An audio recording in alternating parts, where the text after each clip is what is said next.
É, queria trazer, queria não, o Senhor colocou no meu coração para trazer uma palavra muito abençoada que está no livro de Êxodo. Eu convido você a abrir aí o segundo livro da Bíblia, né? Vamos falar um pouquinho de Êxodo 33, do verso 12 a 35. É uma passagem de Moisés, com ele tendo um momento aí de questionamento com Deus. Enquanto você localiza essa palavra, pensa você, Moisés tinha uma missão, né? Ele tirou o povo de Deus do Egito, foi a primeira parte da missão dele, e aí Deus pediu que ele levasse para Canaã, terra que emana leite e mel. E aí, vocês conhecem a palavra, sabem dos transtornos. Imagina, na hora que nós começarmos a ler essa palavra aqui, vocês vão entender qual é o ponto, qual é a crise que estava tendo ali naquela conversa de Moisés com Deus. Mas eu vou fazer uma comparação com vocês, né? Imagina que eu falasse assim: irmãos, estou convidando vocês para ir comigo para a Bahia.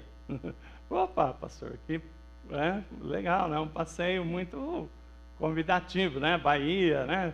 É um lugar assim, muitas praias, muitos lugares bonitos e tal. Aí eu sei, mas como é que vai ser essa viagem? Vai ser de avião? Vai ser de ônibus? Vai ser de carro? Então, ali você estaria questionando assim: tudo bem, mas como é que nós vamos? Vai ser free, né? A igreja vai custear, o pastor vai bancar nossas passagens, né? Aqui, nós temos uma situação diferente. Moisés tinha uma missão, né? Porque ele já havia, nessa altura aqui que nós vamos ler, ele já havia passado pelo Mar Vermelho com o seu povo, né? Com o povo de Deus. E aí ele estava numa situação lá de conflito. Nós vamos ver que não seria o caso, né? Porque naquela época 4 milhões de pessoas não dava para pensar em avião, caminhão, ônibus, nem havia essas, né? Então era a pé mesmo, pelo deserto, né? Então uma viagem, uma caminhada bem, era a única que tinha, né? E aqueles mais idosos iam de carroças, né? Mas lê comigo para vocês entenderem o ponto da mensagem que começa aqui. Então nós estamos falando aqui, Êxodo 33, no verso 12.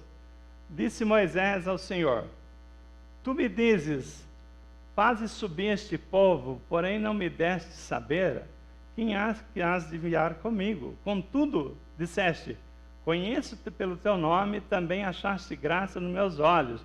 Agora, porém, se achei graças agora, pois, se acheis graças aos teus olhos, como rogo te faças saber neste momento o teu caminho, para que eu te conheça e ache graça aos teus olhos, e considere que essa nação é o teu povo. Então, Moisés está falando aqui para Deus: olha, tudo bem que tu achasse graça comigo, né? Mas agora, para que eu também acho que está sendo uma coisa boa que o Senhor está me pedindo, que eu ache graça nos teus olhos, e lembra que esse povo é teu povo, então fala para mim qual vai ser o teu caminho. Ou seja, Moisés está falando assim, né? Como é que eu vou para lá e o Senhor, né? Aí respondeu-lhe Deus: a minha presença irá contigo, eu te darei descanso. Então disse Moisés, aí vocês vão entender a preocupação de Moisés: se a tua presença não vai comigo, não nos faça subir desse lugar. Então, vamos orar aqui nessa palavra. Pai, eu te agradeço, Senhor Deus, por esse domingo, esse momento tão abençoado. Nós estamos aqui desde a abertura do culto, os louvores. Muito obrigado, Senhor Deus, pelas pessoas que estão aqui presentes, aquelas que estão acompanhando a gente pela internet. Muito obrigado, Senhor. Nós te louvamos, te agradecemos a oportunidade de ser o mensageiro da tua palavra nessa noite. Agora eu peço, Pai, que tu fales conosco, fale através do teu servo, Pai, que o Espírito Santo venha trazer a direção e o entendimento dessa mensagem que eu sei que o Senhor preparou para nós nessa noite. Muito obrigado. Fala conosco que nós teremos ouvidos ensináveis para receber de ti e sair daqui acrescentado da nossa fé. Em nome de Jesus, amém. Então, a mensagem de hoje, nós vamos tratar aqui sobre a presença de Deus. Esse é o ponto X da questão, né? Moisés, ele estava falando o seguinte: olha, nós estamos aqui no meio do caminho. Naquela altura, naquele momento ali, Moisés já havia cruzado o Mar Vermelho, estava ali aos pés do Monte Sinai, já havia tido todo o episódio daquela questão do povo de Deus, com aquela raiz da idolatria, né? Pedir para fazer um bezerro de ouro para eles fazerem adoração. Deus ficou muito irado. Pensa, vocês, né?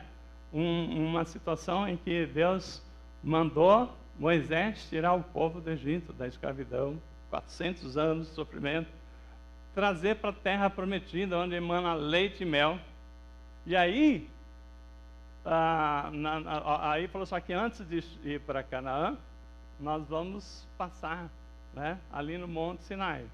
No Monte Sinai, Deus já tinha preparado para que Moisés subisse para receber ali a lei de Deus, né, os 10 mandamentos, para poder dizer: olha, eu estou trazendo para você bênçãos. Eu sou um Deus de promessa, eu sou um Deus que cumpre as promessas. Só que antes de você tomar posse das promessas, Deus quer falar em compromisso. Deus quer falar até onde que vai a sua liberdade, né, para que você não afronte a vontade de Deus. Deus está patrocinando tudo, né? Deus tirou aquele povo do Egito e ele ficou ali. Moisés tinha aceitado. Quando Deus chamou ele lá naquela sarça ardente, né? Deus falou com Moisés. Moisés falou assim: mas Senhor, eu sou gago, né? Eu não sou a pessoa mais indicada, né? E foi uma situação difícil para Moisés entender a missão grandiosa que Deus tinha preparado para ele. Mas enfim, aquela parte passou, Moisés aceitou, todo mundo conhece, né? Aí a missão de Moisés era convencer o povo a sair do Egito, porque tinha muitas pessoas que estavam tranquilos, né, vivendo ali com os egípcios. Tinha aqueles que estavam sofrendo, mas tinha aqueles que sempre tem, né, aqueles que falam assim: tá bom aqui, né, no pecado, porque quando fala tirar o povo do Egito para Canaã, nós fomos resgatados do pecado, né? Fomos tirados das trevas para a luz. Mas tem gente que prefere ficar nas trevas, né? Então, Moisés já teve muita dificuldade para tirar o povo, né? Mas enfim, Deus trabalhou ali, né? E Moisés percebeu ali a dificuldade, mas conseguiu. Mas aí o problema foi com Faraó. Vocês conhecem a história das 10 pragas, até que Faraó deixa o povo ir, né? E no meio do caminho tem que cruzar um mar vermelho. Toda essa situação que Moisés viveu, Deus tem um propósito: tirar o povo da escravidão. E isso aconteceu conosco, né? Jesus nos resgatou das trevas para que a gente alcance a nossa Canaã espiritual, né? Todos nós saímos do Egito e estamos marchando rumo a Canaã, a nossa Canaã espiritual. Moisés tinha uma missão de levar o povo para lá. Só que tinham que passar pelo Monte Sinai, né? Deus não nos leva para a nossa Canaã espiritual sem antes nós termos um encontro com Cristo, um encontro com a palavra, um compromisso de seguir a palavra. E era esta a hora em que ele estava ali no Monte Sinai. O que aconteceu? Enquanto Moisés estava lá conversando com Deus, preparando, recebendo a lei, né? Todo o ensinamento que está escrito no Pentateuco aqui, que Moisés escreve, o livro de Êxodo, Gênesis, Êxodo, Deus estava escrevendo ali para Moisés. Enquanto isso, o povo pecou, né? O povo estava lá construindo um bezerro de ouro. Todo mundo sabe aqui o que aconteceu. Deus ficou muito irado e Moisés quebrou as tábuas do mandamento que Deus tinha dado, né, os 10 mandamentos. Aí Deus falou: tudo bem, vamos lá, subiu lá e escreveu novamente. Aí, irmãos, essa passagem aqui, Deus está, assim, frustradíssimo com o seu povo. Tudo que eu fiz pelo povo, e o povo preferiu, né, voltar. Não quero saber de Moisés, não quero saber dessa promessa, eu quero um ídolo de ouro para adorar, né? Funciona melhor que Deus. Tem muita gente trocando Deus por seus ídolos. Então, nisto, Deus falou o seguinte para Moisés: tudo bem. Ele já, na ira dele, muitos que estavam ali providenciando, proporcionando a idolatria, foram consumidos pela ira de Deus. A Bíblia fala isso. E Deus falou o seguinte: tudo bem, só que agora, olha o que ele fala aqui, né, em Êxodo 33, 1. Vamos ver 33, de 1 a 3.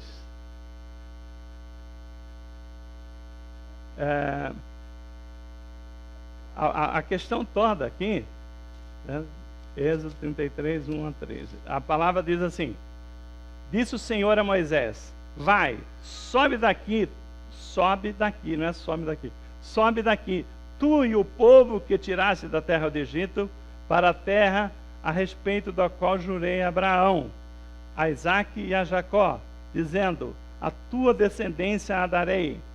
Enviarei um anjo adiante de ti, lançarei fora os cananeus, os amorreus, os heteus, os ferezeus, os heveus, os jebuseus, e sobe para uma terra que emana leite e mel, e eu não subirei no meio de ti, teu povo, porque esse povo é de dura cerviz, para que eu não consuma eles no caminho.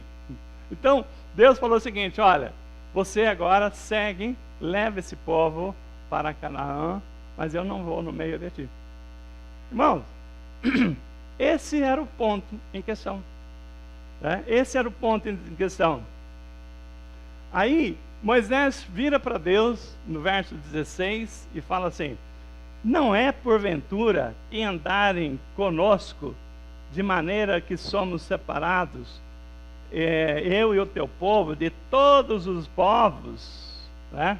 Então, Moisés fala o seguinte: olha, o povo de Deus, o povo de Israel, ficou conhecido, né? Não foi porque o Senhor andava no meio de nós, não foi porque o povo viu, né? A história correu, que o povo de Deus foi resgatado do Egito, que Deus abriu o Mar Vermelho, que Deus, né, do jeito que o exército do faraó vinha atrás dele, não sobrou um ali, né? Não foi por isso que nós somos hoje uma nação respeitada. Não foi porque tu, Senhor, estava no meio de nós, estava entre nós. Então, Moisés fala o seguinte, né? Ora, se a diferença, qual a diferença que tem o povo de Israel dos demais nações, se o Senhor não estiver em nosso meio? Nenhuma. Então só somos respeitados, só somos um povo temido, porque o Senhor está no meio de nós. Agora, se o Senhor não for conosco, olha como é que Moisés, ele vai a fundo, né? Ele fala o seguinte: não é por acaso o anjo do Senhor, né, que vai nos garantir. Então, ele fala assim: se o Senhor não estiver no meio de nós, não mande que nós subamos com esse povo, porque eu não quero ir. Olha só a posição de Moisés. Moisés falou para Deus: se não for para o Senhor ir conosco, não mande que nós saiamos desse lugar para ir para Canaã, porque eu não quero ir. Por quê? Porque não tem diferença nenhuma, né, o nosso povo das demais nações. Nós só estamos aqui, nós só somos um povo forte, privilegiado, porque o Senhor está no nosso meio. E eu não abro mão do Senhor estar no nosso meio.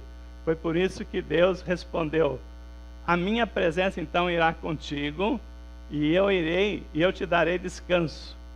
Então, disse Moisés, né, na sequência, né: se a tua presença não for comigo, não nos faça subir desse lugar. Então, olha só, né, como que Moisés reagiu àquela leitura que nós fizemos aqui no começo da palavra Êxodo 33, em que Deus estava irado com o seu povo e falou o seguinte: Moisés, sobe com o teu povo daqui para Canaã. Eu vou mandar um anjo à frente de vocês, não é mais o Senhor que estaria com eles, seria um anjo. E esses anjos, segundo a palavra aqui, ele falou o seguinte, ele vai entregar, vai dar a vitória sobre todo o povo, que está lá naquele lugar. Vamos ler aqui de novo. 33, falou assim, sobre todo o povo, e nós daremos a vitória, lançarei fora os cananeus, os amorreus, os heteus, os ferezeus. Então todo aquele povo lá, eu vou vencer, eu vou dar a ordem ao anjo para vencer. Mas Moisés falou assim, não, Senhor, nós não abrimos mão da tua presença em nosso meio. Nós não abrimos mão do Senhor conosco. E ele fala, e disse Moisés, se a sua presença não vai comigo, não nos faça subir deste lugar. Não dê essa ordem para nós. Então, irmãos, essa palavra aqui é uma palavra importantíssima para a minha e para a sua vida. Entender o que Moisés está falando aqui. A importância que há, o poder que há na presença de Deus no nosso meio.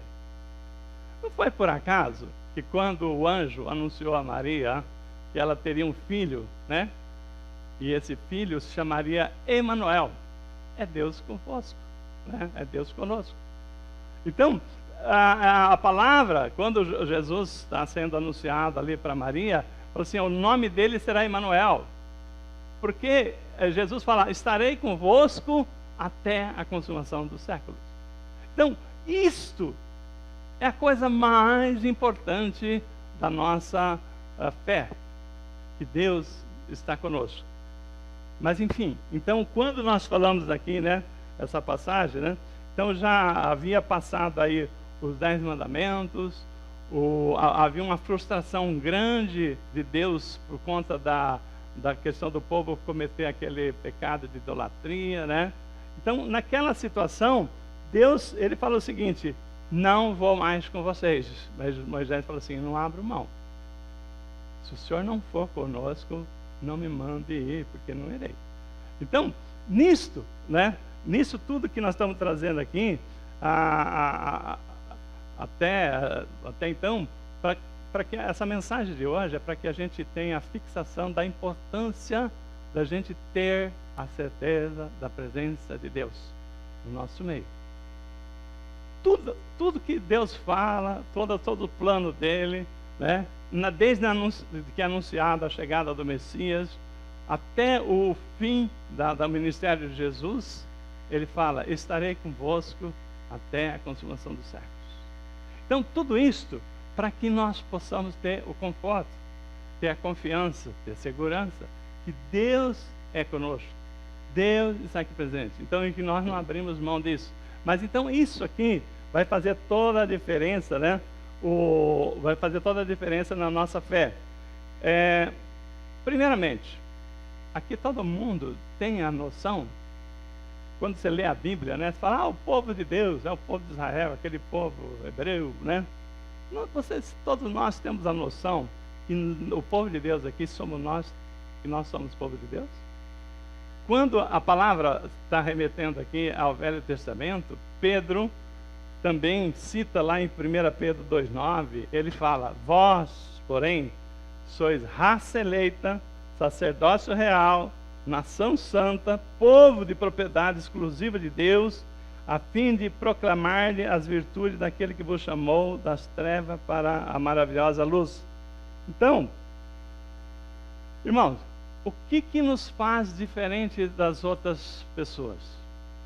Não é a cor da nossa pele, não é o nosso sangue, não é um cérebro privilegiado, mas é a presença de Deus na nossa vida. É aquilo que nos faz diferente. Então, por isso, que quando Pedro fala o seguinte, porém sois raça eleita, sacerdócio real, nação santa, então nós temos que ter essa noção, que nós somos povo escolhido de Deus, povo de propriedade de Deus. Então, quando fala que Deus está tratando com o seu povo, o Velho Testamento, ele aponta para o Novo Testamento. Então, nós temos que entender que é para nós essa palavra. É para que a gente tenha esse mesmo entendimento. Aquilo que aconteceu lá é sombra daquilo que aconteceria no ministério de Jesus, e a partir da nova aliança, né? Então todos nós somos iguais perante a Deus, não tem diferença, ninguém é melhor que ninguém por conta de nada, todo mundo é igual. Mas em relação às outras pessoas, um é diferente do outro se tiver ou não tiver a presença de Deus. É isso que faz toda a diferença na nossa vida. E Jesus, ele afirmou isso lá em João 15, quando ele falou o seguinte, né? Jesus falou o seguinte: quem permanecer em mim, e eu permanecerei nele, e esse dará muito fruto. Então, olha só, presença de Deus. Jesus fala: se permaneceres em mim, eu permanecerei em vós. Então, é presença de Deus. E o que acontece? Darás muito fruto, em outras palavras, será muito próspero. Então, é uma palavra de Jesus também, para que a gente entenda, né, que o que faz a diferença é termos a presença de Deus, né? Então, Moisés, quando ele estava ali naquele momento, ele sabia que ele né, tinha uma missão pela frente. Quando Moisés, assim, se colocando no lugar de Moisés, quando ele aceitou a missão de Deus para tirar o povo do Egito e levar para Canaã, ele não imaginava que eles iriam passar 40 anos no deserto, né? Ele não imaginava que aquela viagem que poderia acontecer em 3 meses, né, por conta da teimosia do povo, por causa da rebeldia do povo, eles passariam 40 anos no deserto. Então, naquele momento em que Deus chama Moisés e fala assim, ó, vai com esse povo aí que eu não quero mais estar no meio deles, senão eu vou consumir todo mundo, porque esse povo é muito desobediente, é de dura serviço. Será que nós temos na igreja pessoas também de dura serviço? Chamada de Deus, né? Deus está tirando ele para levar para Canaã e ele ainda está teimando, né? Tem, né? Mas o que acontece ali? Naquele momento que Moisés está conversando, naquela posição dura que ele tomou, Senhor, se o Senhor não for conosco, não me mande eu ir, porque eu não vou. Eu só vou se o Senhor for conosco. Isso, por quê? O que Moisés está pensando?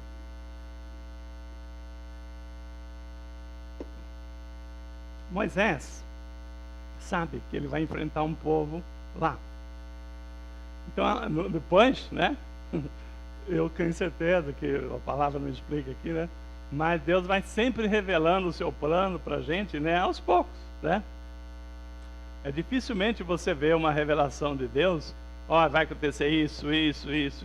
Não, ele fala assim, não, primeiro passo, vai lá, tira o povo do Egito. Segundo passo, a gente se encontra lá no Monte Sinai, né? Então, naquela hora, Moisés já sabia quem era Deus. Moisés já tinha conhecido o poder de Deus para convencer o faraó, o poder de Deus para fazer o que fez ali nas pragas, o poder de Deus para abrir o Mar Vermelho, o respeito que as pessoas tinham ali, né, dele, o faraó, né, se curvar, porque não teve outro jeito. Então, quando Moisés tem uma missão de levar o povo para ocupar a terra prometida, ele sabia das dificuldades lá. Então, qual que foi o raciocínio de Moisés? Ele não perguntou: que armas o Senhor vai me dar? Quais as armas, quais os carros, cavalos, cavaleiros, exército para eu tomar toda aquela terra? O que Moisés queria? Presença de Deus. Suficiente. Irmão, olha, se você vê na Bíblia, Moisés preocupado com uma estratégia de tomar territórios. Espera aí, eu vou confiante porque nós dominamos o ferro, né, a espada. Não tinha nada disso. O povo de Deus, né, o povo de Deus não tinha nenhum recurso para a guerra como tinha os outros povos da época. Mas Moisés falou assim: para mim, eu tendo Deus do meu lado, eu já tenho tudo. Tá bem? Vocês entendem esse raciocínio de Moisés? Eu não estou preocupado se eu tenho carro, se eu tenho isso, se eu tenho aquilo. Eu preciso de Deus. Eu preciso de Deus para que minha vida seja abençoada. Eu não preciso de coisas extraordinárias, eu preciso de Deus. Então, quando Moisés falou: Senhor, se o Senhor, a tua presença não estiver conosco, não me mande. E Deus falou assim: tá, eu irei contigo, né? Vou te dar esse descanso. Então, irmãos, quando nós estamos falando aqui, né, o nosso culto de adoração, nós não estamos aqui, como eu disse, não estamos investindo aqui para melhorar a transmissão, melhorar a imagem, a qualidade do som, né? Nós vamos trazer melhoras aqui para o ambiente da igreja. Nós não estamos fazendo isso aqui para que as pessoas aqui falem assim: oh, que igreja, oh, que maravilha. Não! Então, para que o Senhor, o nome dele seja elevado, né, exaltado, e as pessoas falam assim: que zelo, que igreja que cuida da palavra, que igreja que leva Deus a sério. Então é isso, irmãos. É para que as pessoas sintam a presença de Deus no nosso meio. Então nós queremos que vocês entendam o seguinte, né? Nós não estamos preocupados aqui de sermos melhor que isso, melhor que aquilo, mas nós estamos preocupados de dar a Deus o nosso melhor. Imagine que você vai falar com uma pessoa, como hoje nós temos pessoas nos ouvindo, né, em vários lugares. Você vai ligar para uma pessoa e aquela pessoa não te entende. Eu não estou ouvindo, está um ruído. Então, que qualidade de mensagem você vai passar se você não tiver uma boa qualidade? Que Deus você está levando para ela? Essa pessoa fala: mas eu não consigo ouvir. O inimigo já roubou a atenção daquela pessoa. Então nós precisamos entender o seguinte: quando as pessoas olharem para nós, ver o que nós estamos fazendo, falar assim: não, esse povo é um povo abençoado. Esse povo tem Deus na sua presença, porque se não fosse Deus não conseguia isso. Irmãos, se você vê a igreja, né, a nossa igreja é uma igreja muito abençoada. Se você vê aqui, por exemplo, nossas famílias, glória a Deus por isso, tá? Não tem nenhuma família com desemprego, não tem nenhuma família passando necessidade. Nós temos um trabalho social para atender assistência a outras famílias da comunidade.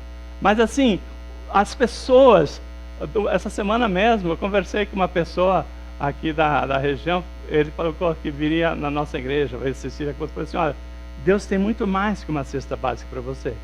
Tem uma vida digna, tem uma condição para você sentir abençoado, não uma cesta básica. Uma cesta básica é o mínimo, né, que você teria aí, mas Deus quer dar muito mais. Então, quando nós entendemos quem é Deus, o que Deus tem para nós, então nós queremos dar o melhor para Deus, para que as pessoas possam receber a Deus, conhecer a Deus e ter aquilo que nós temos, a bênção da presença de Deus, amém?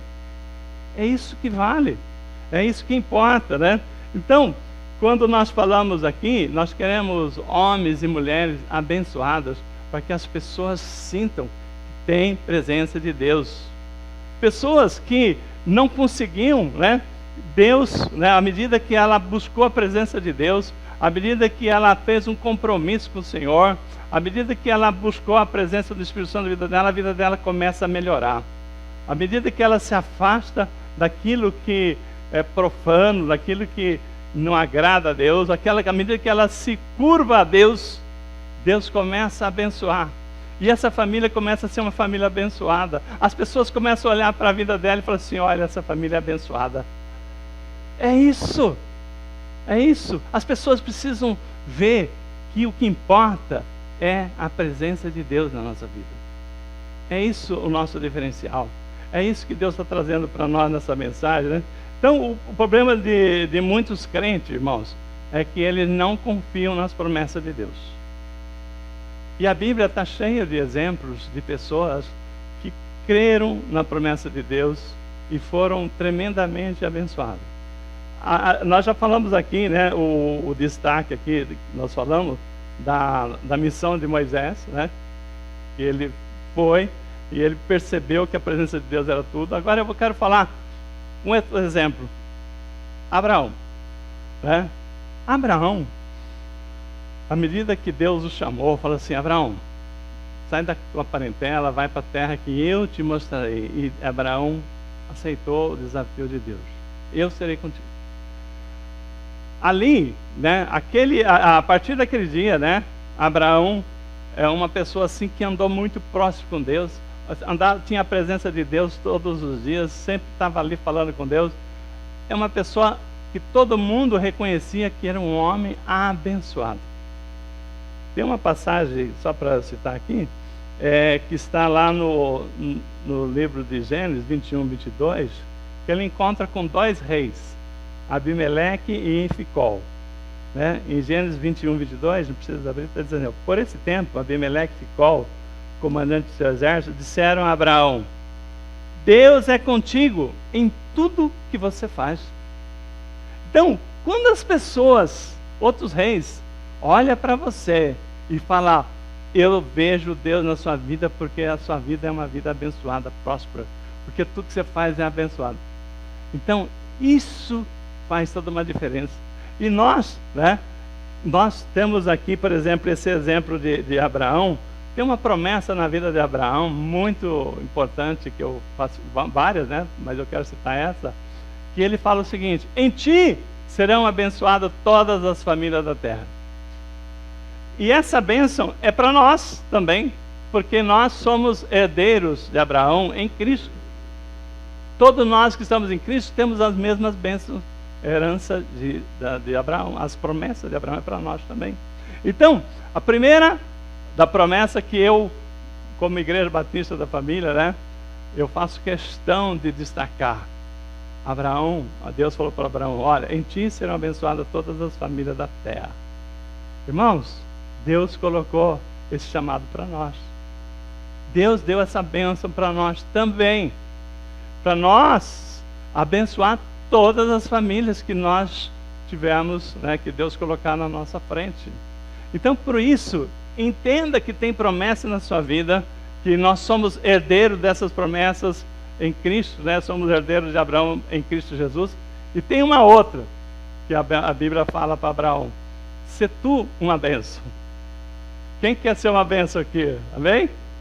Eu só quero ser isso, uma bênção, uma bênção, uma bênção. E Deus falou assim: ó, é isso que eu quero. Se tu uma bênção. Se você fala assim: eu quero isso na minha vida, Deus vai te usar tremendamente, porque Deus está buscando pessoas que se coloquem na brecha para poder levar a luz, levar a esperança, levar a vida para outras pessoas. Então, esse é um caso, né? Então, como eu te disse, tem muitos crentes na igreja que não entendem, não vivem aquilo que Deus nos chamou para viver, porque não acreditam que a palavra de Deus é para ele. Não, isso aqui é lá para o tempo lá do povo de Deus, né? Não, então lê a palavra, vai entender melhor a palavra, que essa bênção é para nós. Uma outra coisa que eu vejo aqui também, né, da presença de Deus, é na vida de Gideão, né? O Gideão também, né? O Gideão, quem conhece aqui a palavra lá em Juízes, vê que Gideão é uma pessoa simples como qualquer outro.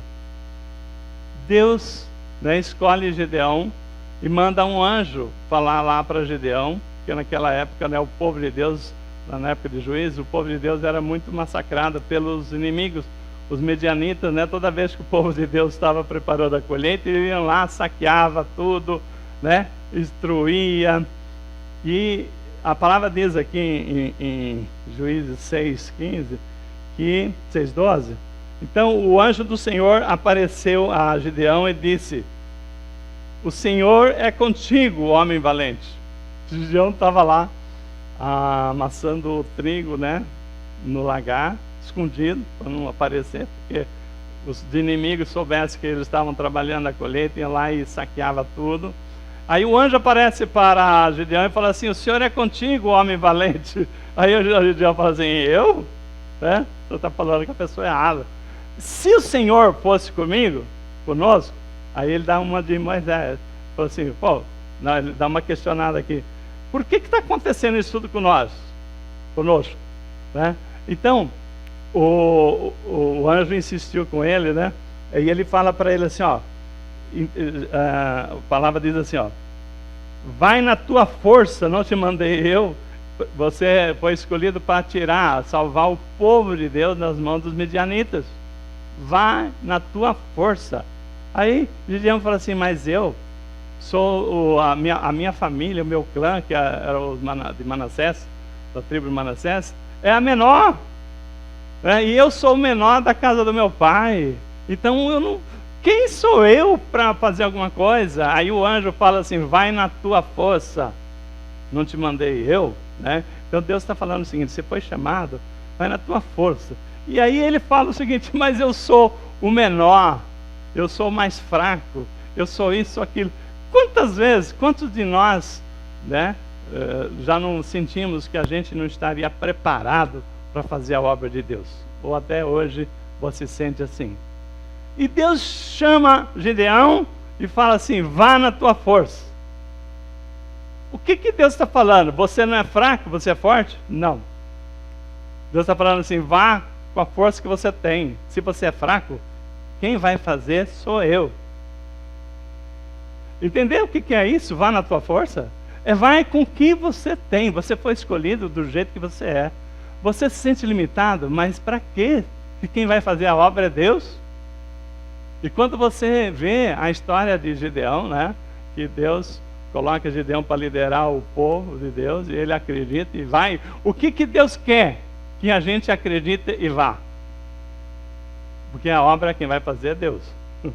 Irmão, eu já falei para muitos de vocês, né? Essa obra aqui, né? Se fosse falar assim: não, eu estou preparado para abrir uma igreja, um ministério lá em Osasco, né? Há 15 anos atrás, você fala: maluco, né? Né? Mas não foi assim, né? Não foi assim. A colocação que Deus nos deu, nos chamou, Ele quer o quê? Vá.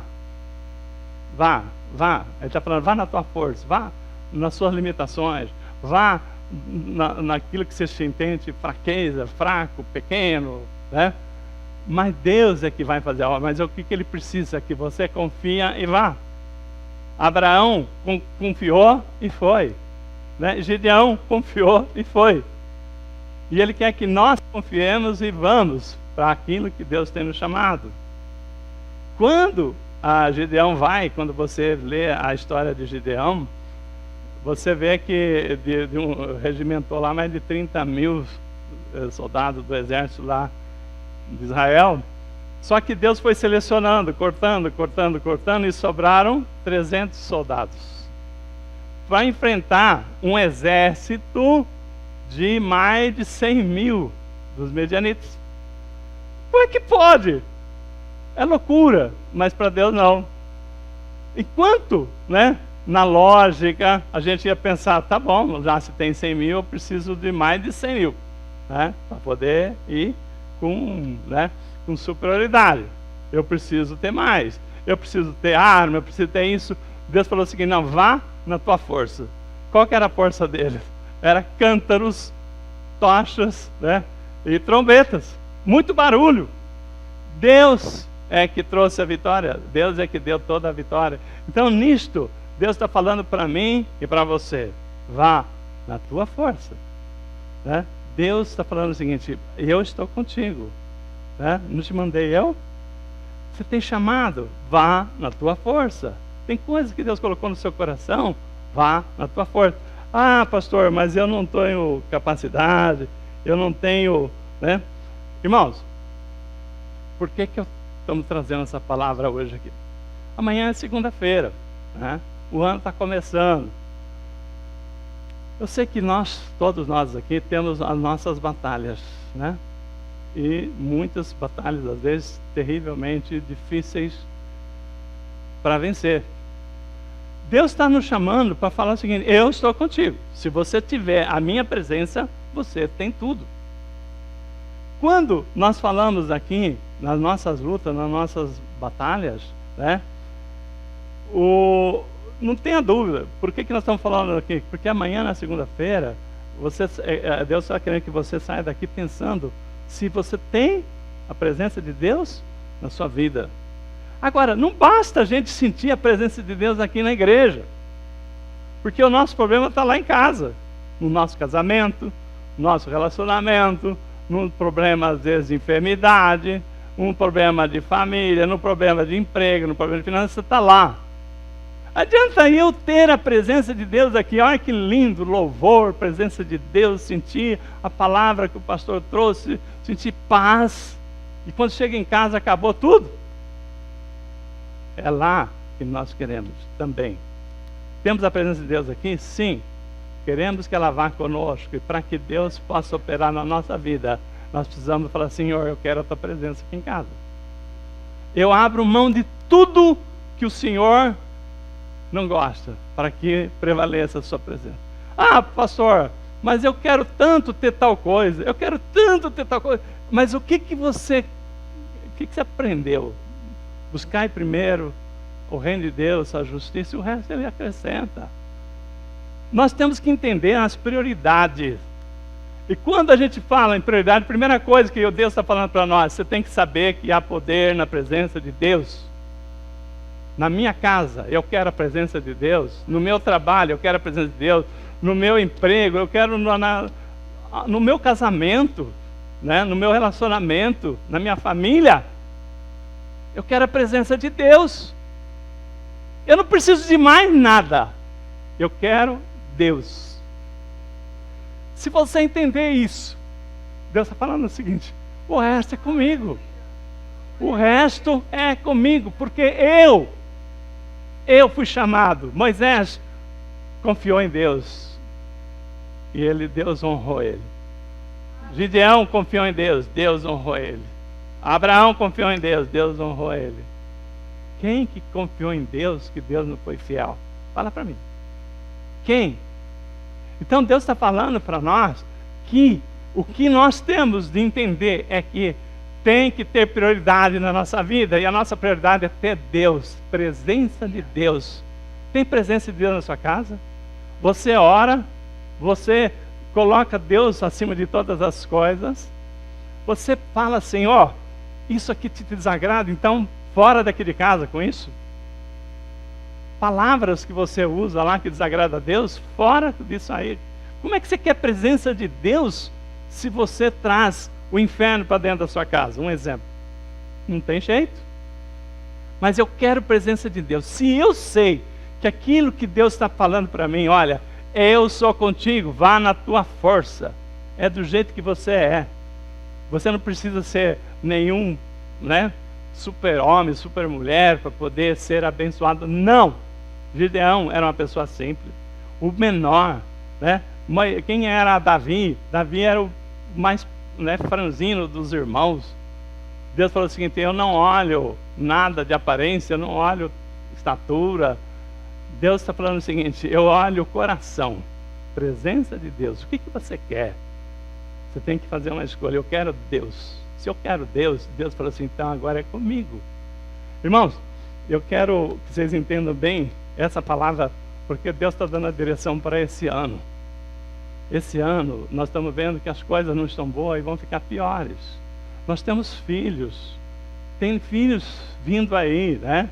Filhos que nascerão. Como é que nós vamos proteger com os nossos braços? Fala para mim. Como é que você vai proteger, mãe, quando o teu filho vai para a rua, para o trabalho? Como é que você vai proteger quando ele está lá na escola, se não é Deus?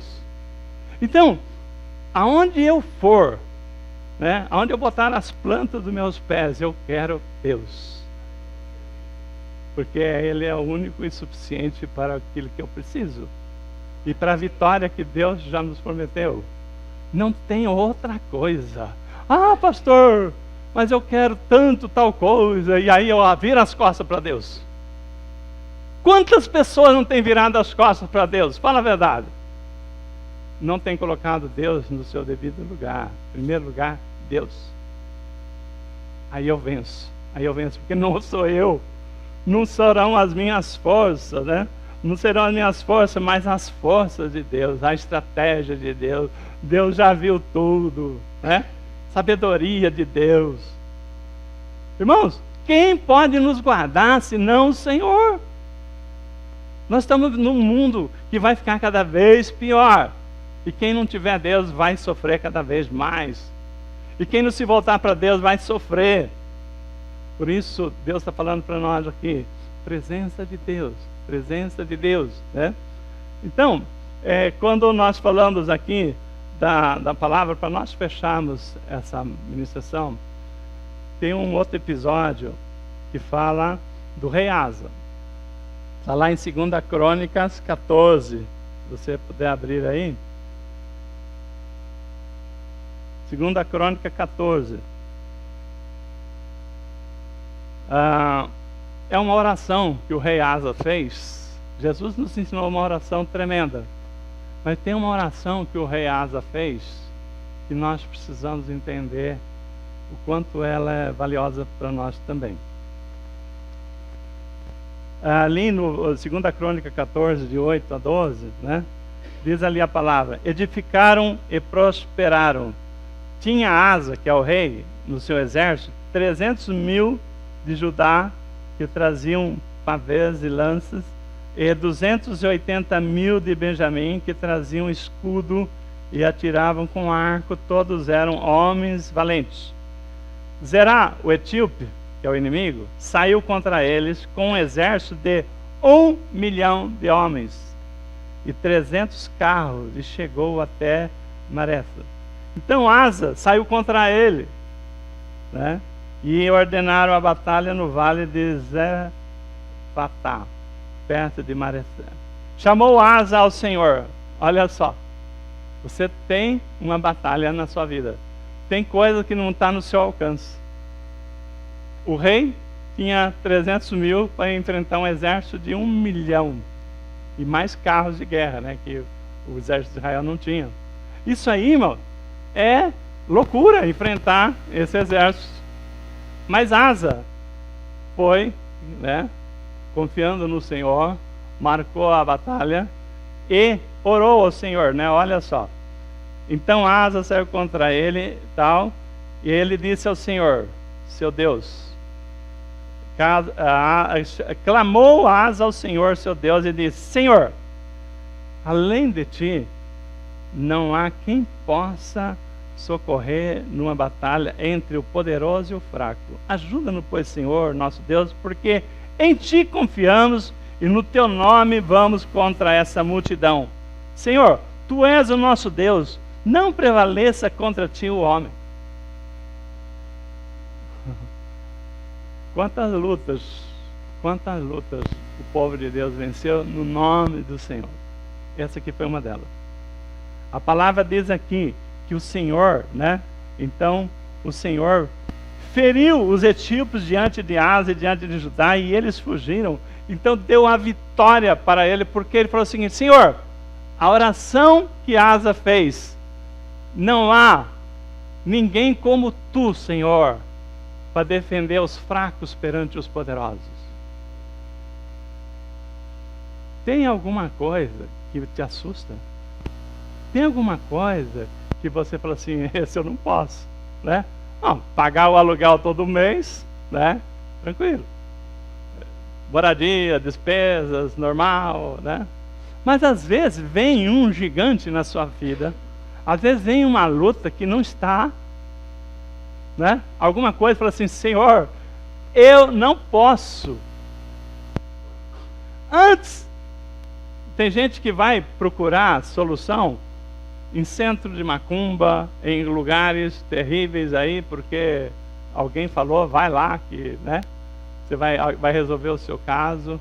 Ou então vai, através de uma situação que Deus não deu a direção, que às vezes é procurar agiotas, né? E se enterrar cada vez mais. Deus, Ele espera que nós confiamos nele. Quando um gigante se coloca na nossa vida, no nosso dia a dia, na nossa família, seja enfermidade, seja uma situação que você não esperava, mas apareceu lá, e é com você, a quem nós vamos recorrer? Asa falou o seguinte: não há ninguém como tu para defender os fracos perante os poderosos. Nós confiamos em ti, Senhor. O homem não vai prevalecer contra ti.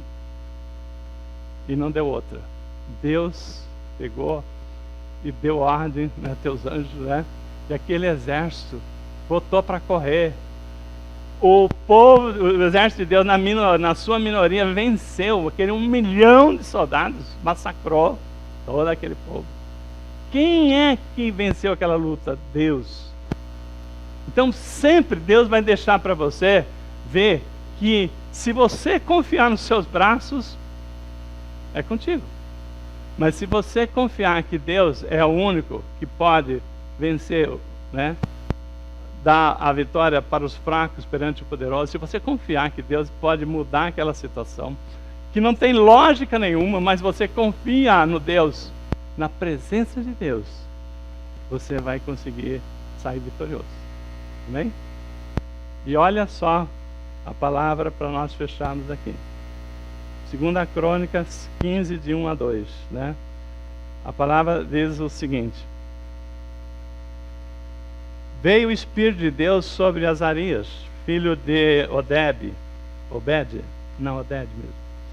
Ele saiu ao encontro de Asa e lhe disse: ouvi-me, Asa, e todo Judá e Benjamim, o Senhor está convosco enquanto vós estiveres com ele. Se eu buscar, ele deixará achar, porém, se o deixar-vos, ele vos deixará. Está claro isso? Eu vou ler aqui de novo. A palavra de Deus para o mesmo rei que ele deu a vitória porque confiou, né? Então, eu confio hoje. Amanhã já tenho aquilo que eu quis. Aí eu me afasto de Deus. Quantas vezes eu não vi dentro da igreja pessoas abençoadas, quando clamou, quando precisou, e depois que Deus abençoou, foi embora, deixou Deus. Então, olha só, esse homem, né, que recebeu o Espírito de Deus, né, Azarias, filho de Obed, é um profeta. Ele saiu ao encontro de Asa e lhe disse: ouvi-me, Asa, e todo Judá e Benjamim, que são dois povos ali, né? O Senhor está convosco, enquanto vós estáis com ele. Se o buscardes, ele deixará ser encontrado. Porém, se o deixardes, ele vos deixará. Amém? Irmão, não confunda. Se você está em Cristo, o Espírito Santo habita em nós. Mas uma coisa é você ter o Espírito Santo habitar em vós. Outra coisa é você ter a presença de Deus. É você honrar a Deus. É você ser fiel a Deus. Para que Deus seja com você. O que Jesus falou? Se permaneceres em mim, eu permanecerei em vós. E tudo que pedires ao Pai lhe será feito. Nós já pregamos essa palavra. Estou mostrando aqui agora, voltando para o Velho Testamento, as vitórias do povo de Israel, que confiou a Deus. Mas Deus também foi claro: se vocês me deixarem, eu também vos deixarei. Quantas vezes o povo de Deus não virou as costas para Deus, e Deus falou assim: então bom, eu vou deixar os inimigos entrar e fazer a festa na sua vida. Então, irmão, Deus, Ele quer que nós confiamos nele. Deus, Ele está falando o seguinte: todos que forem fiéis a mim, Ele não vai deixar de forma nenhuma que você não chegue naquilo que Ele planejou. Nenhum dos teus planos são frustrados. Deus tem plano enorme para aqueles que confiam nele. Deus tem plano para você. Situações vêm, mas é para você ver quanto você confia em Deus, quanto você busca em Deus. E a palavra diz: se você me buscar, deixarei de ser encontrado por vós. Mas se você não me buscar, eu não posso fazer nada. Deus não vai ficar correndo atrás de nós, porque a palavra já está dada. É nós que temos que correr atrás de Deus. Nós que temos que ser fiel a Deus. Correr atrás de Deus, que eu digo, é seguir aquilo que Jesus nos ensinou, né? Ser fiel a Deus. Não é só querer vir ao culto, irmão. Não pode ser uma igreja de domingo, uma igreja de, né? Não, eu quero presença de Deus de manhã, de tarde, de noite. Irmãos, eu não saio para uma viagem com a minha família, sozinho, sem orar para Deus, para o Senhor, eu quero que o Senhor me guarde. E quantos livramentos nós temos? Quantas vezes não era para nós poderíamos ter morrido? Mas como você tem buscado a Deus, Deus tem colocado anjos na sua casa, colocado anjos ali para livrar. Mas quando a pessoa não vem buscar a Deus, e vai buscar inclusive outros lugares profanos, né, que Deus abomina, não vou citar aqui, como é que Deus pode guardar aquela pessoa que foge da sua presença? Deus é poderoso para fazer tudo, mas Ele primeiro espera, como o filho pródigo, né? Um dia saiu de casa, deixou tudo para poder achar que o mundo era melhor para ele e viu o sofrimento. Então, às vezes, o pai, né, embora ama o filho, ele deixa o filho sair, deixa o filho quebrar a cara, deixa acontecer, para aquela pessoa poder sentir, né, na pele, falar assim: na casa do meu pai eu tinha tudo e eu larguei, vou voltar para lá, eu vou voltar para lá porque lá é o meu lugar. Quando as pessoas têm essa fé e larga o pecado, e larga a vida errada, e larga aquilo que Deus já falou que isso Ele abomina, então essa pessoa é fiel a Deus. Fala assim: Senhor, eu errei, mas eu estou de volta. Eu sou aquele que errou, que gastei o dinheiro do meu pai, da minha herança que não era do meu direito ainda, mas eu fiz errado. Mas eu quero estar aqui aqui na tua casa. Eu quero estar de volta, eu quero ser filho, pelo menos servo, né? E Deus o abraça, recebe como filho. Amém? O que é a prioridade, irmãos? O que é a prioridade na nossa vida? Os inimigos nós vamos respeitar não pelo que você é, pelo que você tem, isso é pela presença de Deus na sua vida. Amém? O inimigo sabe aqueles que têm presença de Deus. O inimigo sabe que ele não vai conseguir nada com aquele que tem a presença de Deus, porque Deus não deixa. Agindo Deus, quem impedirá? Agindo Deus, Deus está pronto para agir em nosso favor. Deus está pronto para nos guardar. E mais famílias que nós trouxemos para Ele. Mais famílias que estão caminhando sem Deus, fala assim: busca Deus. Você tem filhos, você tem netos, você tem pessoas na sua família que você ama. E esse mundo está caminhando para provações mesmo. Às vezes eu fico pensando, né? Eu recebi uma mensagem hoje, não vou citar, mas falando assim: olha, pastor, olha só, né? O que acontece aqui. Nós estamos vendo que o presidente lá falou lá no Instagram dele, está lá para quem quiser ver, que os orixás, né, ia dar vitória, que nem Jesus Cristo ia impedir, né, a vitória, não sei o que mais, que os orixás iam ganhar. Eu falei: fica tranquilo, nenhuma autoridade é constituída se não for pela vontade de Deus. Quantas vezes Deus permitiu que outros inimigos tomassem conta de Israel para que o povo percebesse o quanto ele errou, para poder voltar para Ele? Então, irmãos, eu não estou dizendo que isso é juízo, não, mas foi escolha. Mas uma coisa é certa: Deus está no controle. Deus, eu falei assim para essa pessoa, falei assim: não se esqueça também, que quando Jesus morreu naquela cruz, o diabo cantou vitória. Matamos o Filho de Deus, né? Estava em festa. Ele não sabia que foi a maior derrota que ele teve, foi tocar no ungido do Senhor. Graças a Deus que o Senhor permitiu que Jesus fosse humilhado, fosse pregar naquela cruz por nós, porque hoje nós temos a vitória. Hoje o mal não pode falar venci, porque ele não venceu. O Senhor venceu. Amém? Então, não temas. O Senhor está falando o seguinte, né? Tem coisa que eu permito, que é para que as pessoas possam ver. Se ele me buscar, ele me encontrará. E ele vai ver que eu nunca vos deixarei, nunca vos deixei. Nunca nos deixará. Amém? Fiquem em pé, vamos estar orando.